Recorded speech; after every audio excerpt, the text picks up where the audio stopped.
Pendidikan di Indonesia masih menyimpan segudang permasalahan yang belum terselesaikan oleh pemerintah.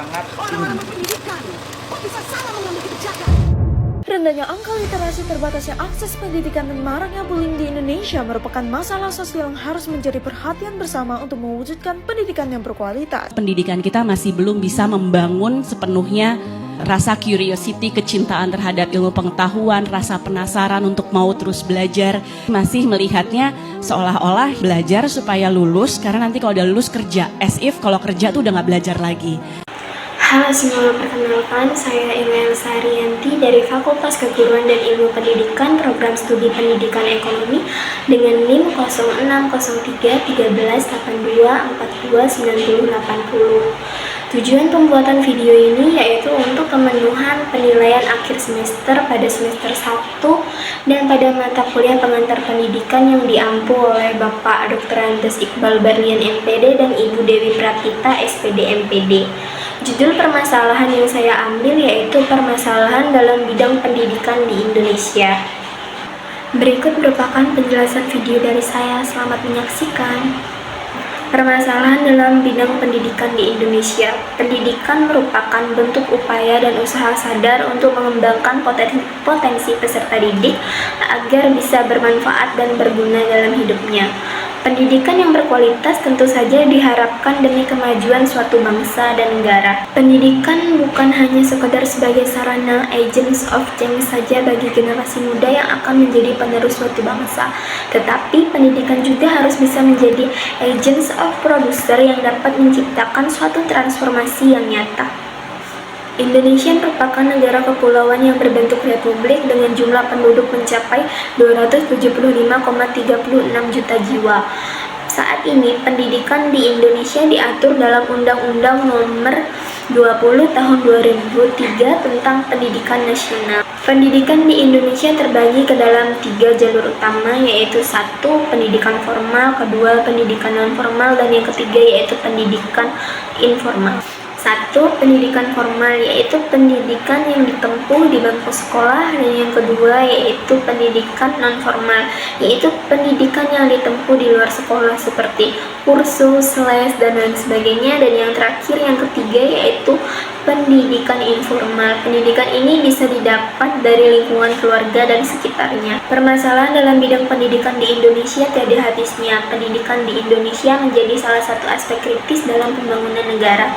Meskipun telah terjadi banyak sekali perubahan, tetapi masih ada atau terdapat sejumlah permasalahan yang memerlukan perhatian serius. Di antaranya yaitu 1. Akses terbatas ke pendidikan. Akses terbatas ke pendidikan. Di Indonesia masih banyak sekali anak yang mengalami kesulitan dalam akses pendidikan, terutama di daerah terpencil atau di pedalaman. Jarak yang jauh antara rumah dengan sekolah, kurangnya sarana transportasi, dan minimnya infrastruktur pendidikan di daerah tersebut menjadi hambatan bagi akses pendidikan yang merata.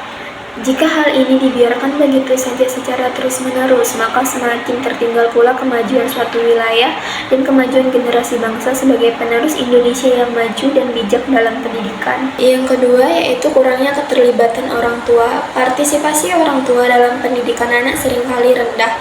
Program pelibatan orang tua dan peningkatan kesadaran tentang peran mereka dalam pendidikan anak dapat membantu meningkatkan kualitas pendidikan yang baik. Yang ketiga yaitu ketimpangan pendidikan. Ketimpangan pendidikan antara daerah perkotaan dan pedesaan serta antara kelompok sosial ekonomi masih menjadi masalah yang serius di Indonesia. Hal ini bisa dilihat dari segi perbedaan fasilitas dan kualitas pendidikan di daerah perkotaan dan di pedesaan. Umumnya, fasilitas dan kualitas pendidikan di perkotaan jauh lebih baik daripada fasilitas dan kualitas pendidikan di pedesaan. Anak-anak dari keluarga miskin atau keluarga kurang mampu seringkali mengalami kesulitan dalam mengakses pendidikan berkualitas tinggi karena kurangnya kemampuan ekonomi yang mendukung untuk mengakses pendidikan yang lebih baik. Yang keempat yaitu kualitas guru dan tenaga pendidik. Tantangan kualitas guru dan tenaga pendidik di Indonesia sendiri itu masih ada. Hal ini disebabkan karena kurangnya pelatihan yang memadai, keterbatasan sumber daya manusia dalam bidang pendidikan, serta tingkat rotasi tinggi di beberapa daerah yang menghambat konsistensi dan kualitas pengajaran. Kurangnya sumber daya manusia dalam bidang pendidikan biasanya menyebabkan keterbatasan tenaga pendidik yang sesuai dengan bidangnya. Yang kelima yaitu kurikulum yang kurang relevan. Beberapa pihak berpendapat bahwa kurikulum pendidikan di Indonesia masih kurang relevan dengan kebutuhan dunia kerja dan pertumbuhan global yang begitu cepat. Terlalu banyak muatan teori dan kurangnya pemberdayaan pengembangan keterampilan yang dapat menghambat siswa untuk mengembangkan keterampilan yang relevan dan aplikatif untuk mengembangkan potensi dirinya. Yang keenam yaitu kualitas fasilitas dan infrastruktur. Banyak sekolah di Indonesia masih menghadapi masalah yang sama terkait fasilitas dan infrastruktur yang tidak memadai. Hal ini termasuk dalam ruang kelas, laboratorium, perpustakaan, akses internet yang terbatas, dan sanitasi yang buruk. Kekurangan ini dapat mempengaruhi pengalaman belajar siswa dan kualitas pendidikan yang diberikan. Yang ketujuh yaitu tingginya tingkat pengangguran setelah lulus. Masalah serius lainnya yaitu tingginya tingkat pengangguran di antara banyaknya lulusan. Perlu adanya kerjasama yang lebih erat antara institusi pendidikan dan dunia industri untuk memastikan bahwa lulusan dilengkapi dengan keterampilan yang dibutuhkan oleh pasar kerja. Perlu upaya dari pemerintah untuk mengatasi masalah pendidikan yang masih saja terus-menerus terjadi di Indonesia, karena pendidikan yang berkualitaslah yang menghasilkan generasi Indonesia yang unggul. Sekian video dari saya terkait permasalahan dalam bidang pendidikan di Indonesia. Kurang dan lebihnya saya mohon maaf. Saya ucapkan terima kasih. Oke teman-teman, terima kasih sudah menonton videonya.